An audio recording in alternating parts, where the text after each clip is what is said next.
It's your boy and Guru in the house, back with another bang on video where, ladies and gentlemen, we've got some really special news for you guys. Of course, it is a transfer news related and we're going to talk about something really special. Yes, new players are linked with Arsenal, of course. What else would I have to offer you guys? And of course, today we have a live, so stay tuned. And of course, we're going to talk about more players linked with Arsenal, the transfer window, and definitely in the live, we're going to talk about Arsenal's transfer window 2021. What are the plans exactly that will take place? So stay tuned and watch the video till the end, and make sure you subscribe, because if you're seeking daily Arsenal content, and of course the January transfer window is upon us. It's still November, but of course we've got December as well. So yes, the highly rated Arsenal club is also linked with a lot of clubs. A lot of players in the transfer window. So of course we've got two new players linked with Arsenal. Of course, you've seen the thumbnail. Why? Let's talk about it, because Sport Bild, explains which RB Leipzig players are on the notes of which club. So they say Nkunku, 40 million euros, is being watched by many big clubs. Most recently, Lyon were interested and Arsenal are on. Ibrahima Konate has a release clause and has many interested parties from England, including Arsenal. Now, Konate's release clause of 45 million euros is in effect in 2022. For anyone thinking we can do the deal next summer, which we may be able if we go higher. So yes, Ibrahima Konate, the perfect centre-back replacement, or probably the partnership with Gabriel Magalhaes would be awesome. So Ibrahima Konate has many interested parties from the Premier League, including Arsenal. He has a release clause of £44.5 million. And David Onstein says the other position I've heard a little bit about is the right-sided centre-back. If Luiz and the other players mentioned were to go, then there perhaps could be a bit of a shortage there. So David Onstein has completely agreed to the fact that Arsenal are looking at a right centre-back. If David Luiz is leaving, of course, the summer transfer window is definitely going to leave, because Arsenal have extended his contract for one more season. So if David Luiz leaves, Ibrahima Konate is where Arsenal are looking currently at the moment. And also, David Onstein has opened up about Alex Lacazette. Arsenal rejected a substantial bid from Roma for Alex Lacazette towards the end of the transfer window that ended in the summer. So towards the end of the summer transfer window, Arsenal rejected a move from Roma for Alexander Lacazette. I'm pretty much sure some Serie A clubs will definitely come calling in January, or maybe not in January, but definitely in the summer transfer window. So I'm pretty much sure this could be the last season for Alex Lacazette at Arsenal, or else if he shows something else from his performance, which I don't know. Arsenal, because of which is not expected by a lot of Arsenal fans. But moving on. Since Mikel Arteta took charge of his first Arsenal game, only 3 teams have conceded fewer goals per game than Arsenal. That is 1.1 goals per game than Arsenal. And that is Man United 1.0, Wolves 1.0, Man City 0.9. So yes, it looks like they are heading in the right direction. It looks like Arsenal are actually moving in the right direction in terms of defensive duties. Of course, defensively, everything is definitely trying their best and trying to get the best out of themselves. But defensively, Arsenal are still a very good defensive unit. Just cancel out that Aston Villa game. But moving on, Dani Ceballos per 90 amongst Arsenal midfielders in 2020-2021 Premier League stats. Pressures 15.1, he's the first. Expected assists 0.33, first again. Shots creating actions 2.9, first again. Tackles 2.5, passes 65.7, touches 85.5, interceptions 1.4. He is actually second in all those 4: tackles, passes, touches, and interceptions. He is the midfield mainstay.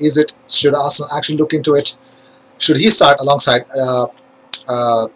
Thomas Partey? We will see what will happen. But moving on, Arsenal's summer signing Nicolas Deuce-Mola has actually played in 4 games, has scored 3 goals and 1 assist. So Deuce-Mola is definitely improving on from the big reason why Arsenal signed him. Is actually showing the faith. He's fulfilling every bit of the promise that Arsenal are showing in him. Beautiful performances are coming in week out.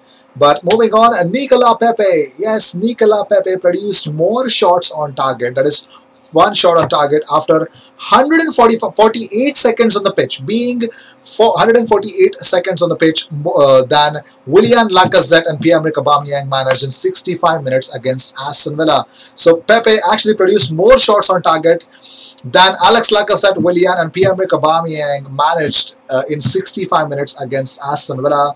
Nicola Pepe produced one shot on target in just after being just 148 seconds on the pitch.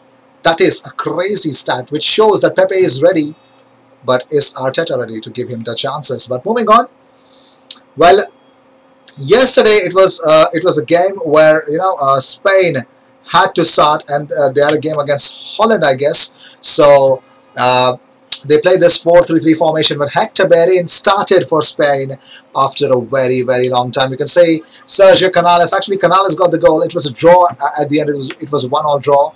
But Sergio Canales, Rodri, Koke, Gerard Moreno, Morata, and Asensio, alongside Jose Gaya, Martinez, Eric Garcia, alongside Hector Bellerin and Unai Simon, actually started the game for Spain. It ended in a 1-1 draw, but the best part is that Hector Bellerin is in the mix with Spanish national team, and he is doing great. But moving on, again, Sport Bill have actually confirmed that Nkunku is exciting for English clubs, namely Arsenal, who are dealing with the Frenchman. RB Leipzig want around 40 million euros. Remember, under Unai Emery, who was interested in signing Christopher Nkunku, Arsenal could have signed him from Paris Saint-Germain for around 15 million pounds, 15 to 17 million pounds. They could have signed Christopher Nkunku, but now if they want to sign the same target that Unai Emery set for Arsenal, they have to pay 40 million euros. I don't get it. He's every bit of that money. The player is really nice, but the big question is, we could have saved a lot of money there. But moving on, big news from Mesut Ozil's point of view, because Arsenal are accused of discriminating against Mesut Ozil in an open letter sent by Turkish Cypriot leaders. Well, Arsenal have been accused of double standards and discriminating against Mesut Ozil. So the Council of Turkish Cypriot Associations wrote an open letter to the Premier League club on Wednesday. The letter also accused Arsenal of overtly discriminating against our community. That's what they said. The organisation represents the UK's 30,000 Turkish Cypriot population. Chairman Ertuğrul Mehmet claims that the club have treated Ozil differently from other non-British players, making a stand against injustice. Also, when Arsenal distanced themselves when Ozil actually criticised a section of a country back in December. Yet the letter claims that Gunners did not do the same when teammate Hector Bellerin called for people to vote in the UK's general election under the hashtag FBoris, yes, he says. So the club also supported skipper Pierre-Emerick Aubameyang and the Nigerian fans in last month's protest against police brutality. Mehmet warned the club is in danger of damaging its relationship with its North London Turkish fan base. He stated, this action taken by the club has compounded the sense in our community that Arsenal is overtly discriminating against our community.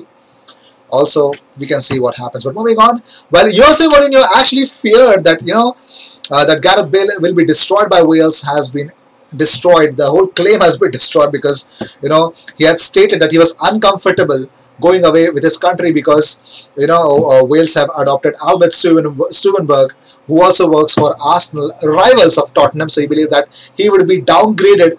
So, but Wales caretaker Robert Page has said, I totally sympathize and understand what he's saying. I've been a club manager myself, albeit I don't have too many players leave for international duty. We are borrowing his players to come and play for Wales. So, of course, we're going to look after them. We've got one of the best medical teams in the country and we trust in what they do. They're not going to undo any work that's been done at a club level, and that's irrespective if you're Gareth Bale or whoever. It's elite sport and elite preparation for games. There's a plan we have for Gareth, no different to any other player. If a player comes in having played on a Saturday, we do a second day of recovery on the Monday.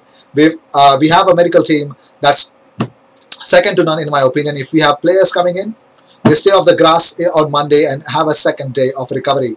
And oh my God! So if they've got individual plans, of course we'll adhere to that as well. So yes, Jose Mourinho, just shut up and just follow. Just don't overreact every time. But moving on, Shkodran Mustafi's father insists nothing is ruled out as the Arsenal ace is actually coming towards the end of his contract. His father Kujim has now admitted that Mustafi, is open to all offers coming in the January. He says nothing is ruled out. We can imagine everything because Shkodran is a free transfer in the summer. Former Scotland captain John Collins has claimed that he would start Kieran Tierney in the crunch Euro 2020 playoff final against Serbia. He says he's a good defender, good tackler, he's got good pace, just an all-round good football player, and that's why I would pick him. So these were the news of the day. I hope you enjoyed whatever came your way. All the views and news and everything about Arsenal comes to this platform every single day twice. And also we've got a live, so stay tuned. And as we go into the live, we are going to discuss a lot about transfer news. So stay tuned, subscribe. 15,000 subscribers is all we ask. Help us reach there. And I will see you in the next one. And don't forget to follow us on Twitter and Instagram, the links of which are there in the description box. Cheers.